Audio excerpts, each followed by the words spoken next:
I mean, okay, so inside information. My goal for this episode is for Tyler to see this edition and to be like, yo, this is so dope. So Tyler, please, like, we're going to tag you, but like, it would be awesome if I honestly think you'd like Erykah's work. So.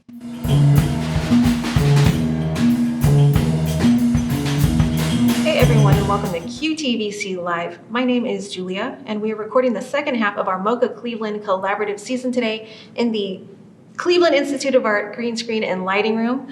We are super excited to be here today in the studio with Cleveland-based conceptual artist Erykah Townsend, aka ET. Erykah, how are you today? I'm doing well, just hanging in there. How are you? I'm doing well, thanks for asking. Yeah.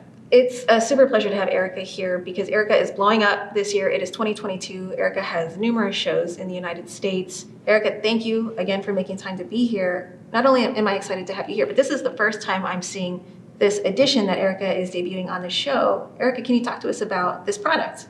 Yeah, so the title of this series is POP-sicles, and it's split in half where it's pop and sickles because it's diving into pop culture and different characters.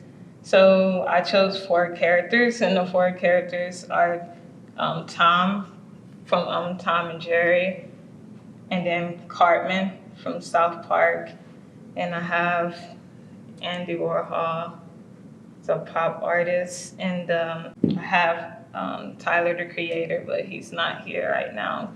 But Erykah, what is your relationship to each of these characters? Can you tell us why you chose Cartman, Andy Warhol, Tyler, the creator, and Jerry from Tom and Jerry? Each of them is something I love. So like when it comes to like cartoons, I love Tom and Jerry because of how it can relate to anyone because it's just all body language and it can be played in anywhere in the world and everyone has the same relationship with it. Humor-wise, South Park is like one of my favorite shows. And like Cartman is like the bad, ignorant little kid on there. Yeah, such a brat. Yeah. And Andy Warhol is like my favorite artist in pop art and everything. So I think that kind of makes sense. And then Tyler, he breaks a lot of boundaries, like even with race and music and everything. So I always looked up to him. There are 5 of each of these popsicles available, and you can visit them right now at qtvclive.com/shop. Erykah, where did the idea for this series of like deconstructed popsicles come from?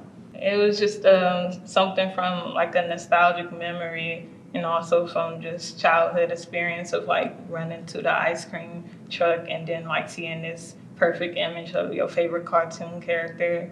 And then you open it, and it's just like, it don't yeah, so it just reminds me of just like buying stuff off a line where this image portrayed that's like, it's gonna be perfect, and then you get it, and it's just not that great, but you still accept it. You're still seeing like the beauty of it. I mean, I love these because you're sort of preserving this like state of melting. You're preserving the state that's like instantly gone whenever you eat an actual popsicle. And folks, just to like clarify, these are not actual popsicles that you can eat. These are, what are these made of Erykah? Like, what was the process? So the first thing I had to do was get oven baked clay and like make the shape of them. And then I made a mold of that with silicone. And then this is resin they use for like toy making. Do you have any tips and pointers for folks who are interested in maybe collecting art for the first time? Yeah, I would like put in a relationship of like toy art where like people that like toy collectors where they just put it like on the shelf or like a display case. Folks, we're going to take a moment to step outside of the studio and visit Erykah's home studio. We'll be back shortly. Visit qtvclive.com/shop to check out the products now. We'll see you in a bit.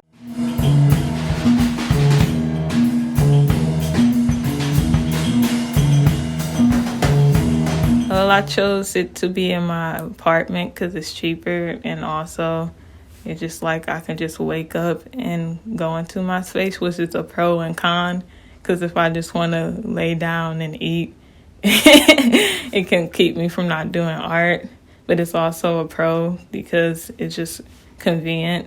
I like South Euclid because, well, since I don't drive because I'm scared of driving, it's like this spot is like good for walking, like Taco Bell and Mark's is right there. And the 9 literally stops in front, like right there. So the bus transportation is good. It's a pro because like I love walking and I be seeing stuff that you can't see when you're in cars and stuff. And also just like little things that happen like on the bus or whatever can like spark an idea.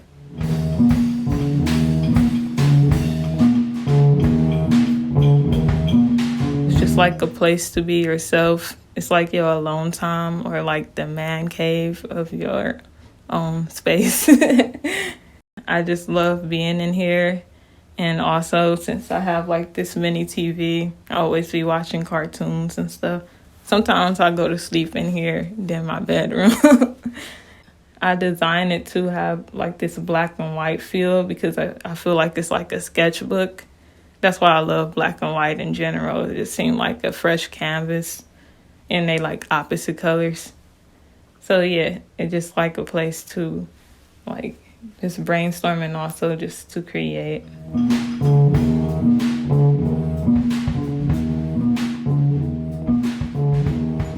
Most of the time I'm on a computer either like researching because I feel like people don't know that artists are like basically like really smart.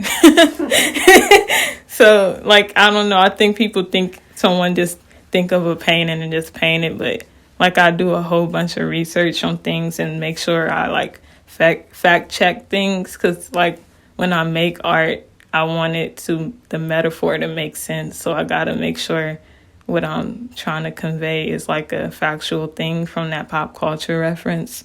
So I started on doing that, and then I usually start with the material rather than a sketch, and I think about the history of like a certain object that I want to use, and then I run off of that.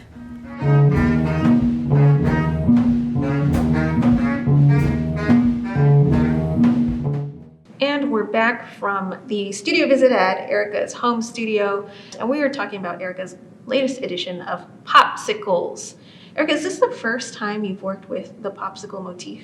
Nope. Back in my senior year of 2020, when I was going here to Cleveland Institute of Art, because the plastic room here has a lot of leftover foam, I would experiment, and I created bubbles from Powerpuff Girls. And when I posted on my story, like everyone like blew up it, like, oh, this is cool, you should like make some of these. And so yeah, this already was like in the making like 2 years ago. It's nice to see this edition being made as part of your residency at moCa Cleveland. What are the dates that you're going to be the artist in residence? July. July through November. That's of 2022, yeah. Erykah, will each of these Pop-sicles be packaged? I will try to go with the look of how they come at the ice cream truck, and then I will hope to have like a stand that they can be on, since they're more like an art product. Where can people find you, and what events do you have upcoming? My website is milkcrate.studio instead of .com. And then my Instagram is just Milk Crate Studio, which took it was hard to get it. Like I had to wait till someone delete it. And I probably will have a show right now, I don't know, at Laboratory Gallery, but I'm not sure about it yet. Okay, we can edit that out if something goes. But if it happens, great, go to Avatar. Okay. Erykah, it's been an absolute pleasure having you in the studio. It's been so cool getting to see your practice. I love hearing you talk about your work. Thanks for making time to be here, y'all. Please visit Erykah Townsend at milkcrate.studio, and also please visit qtvclive.com/shop to get your edition before they sell out. Erykah is an emerging artist, is hot 2022. This is your year. Thanks for being with us, Erykah. We'll see y'all soon. Thanks. Bye. Chaotic end. Okay.